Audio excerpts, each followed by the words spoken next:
All right, let's get right into it. What if you could actually trick your brain into craving hard work? I mean, the same way it craves mindlessly scrolling through your phone. Sounds impossible, right?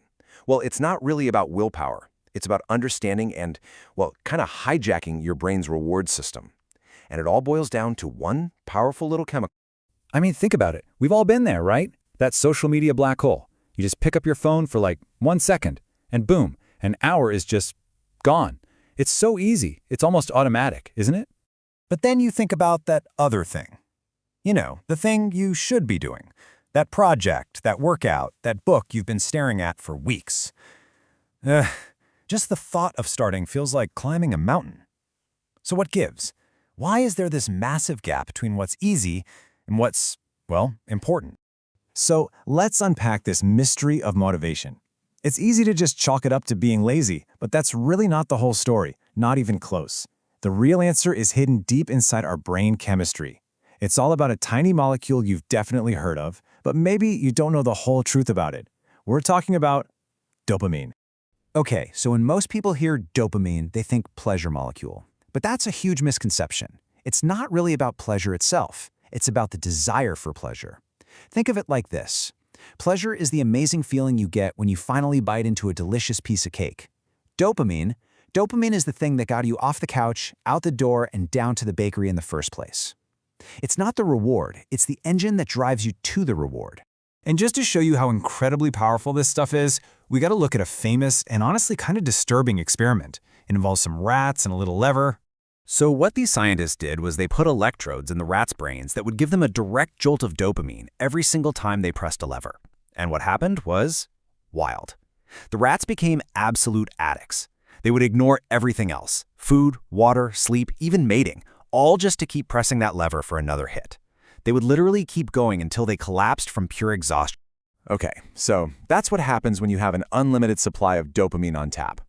But then, the scientists flipped the script. They asked, what happens if we take it away completely? So, in the next part of the experiment, they blocked the dopamine release entirely.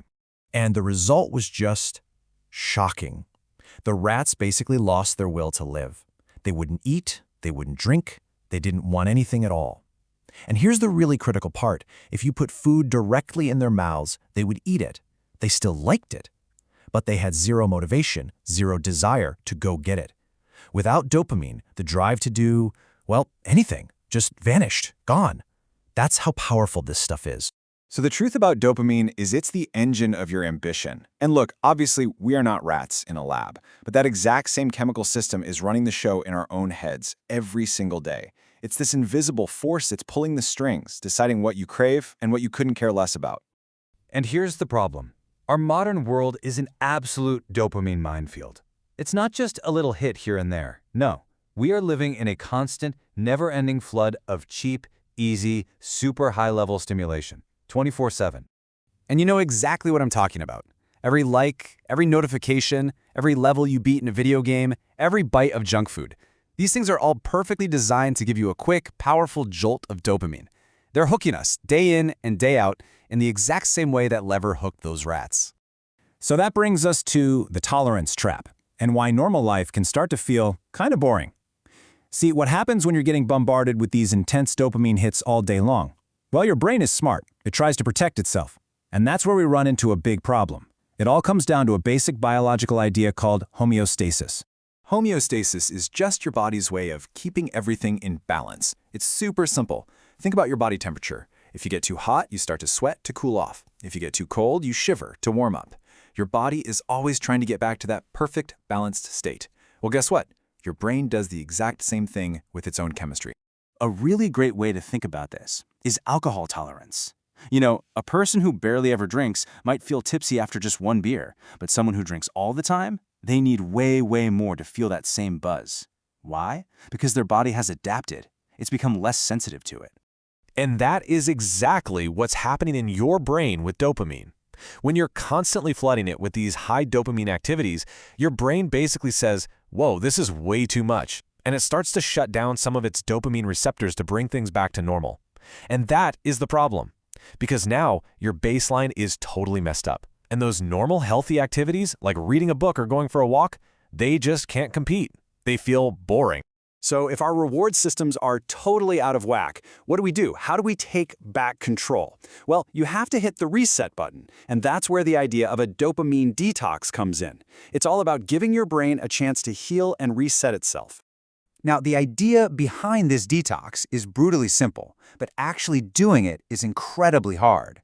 For just one day, you avoid all of it: the internet, your phone, your computer, no music, no junk food. You cut off all the usual, easy sources of external pleasure. You're basically putting your brain on a fast. So what can you do? Simple stuff. Go for a walk. Meditate.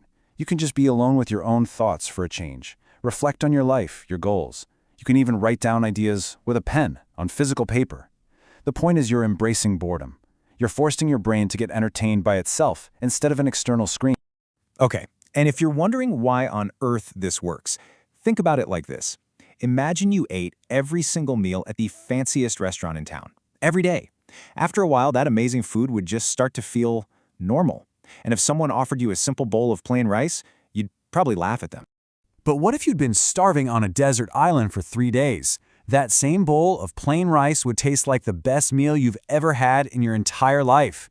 See, that's what the dopamine detox does. It resets your palate. By starving your brain of all that crazy stimulation, the boring, hard stuff suddenly becomes interesting again. Working on that project doesn't feel like a chore anymore. It actually feels good. It's a welcome change from doing absolutely nothing. Okay, so a one-day detox is a fantastic way to hit the reset button. But for this to actually last, you need a long-term game plan. You need a sustainable system. This is where we talk about actively rewiring your rewards. And the system is actually really straightforward. First, you have to do a block of the hard, low dopamine stuff, the work. Keep track of how many hours you put in, and then, and this is the key, after the work is done, you reward yourself.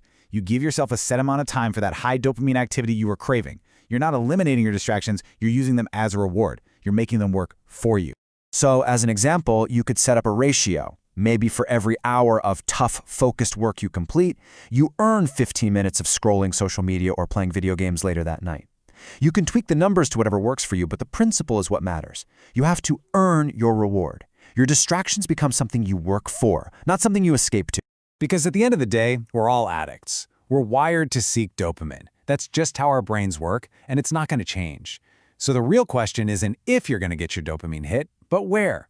Where are you going to choose to get it from? From passively scrolling and consuming things that don't matter? Or are you going to attach it to the hard work, the effort, the things that actually build the life you want to live? That choice is entirely up to you.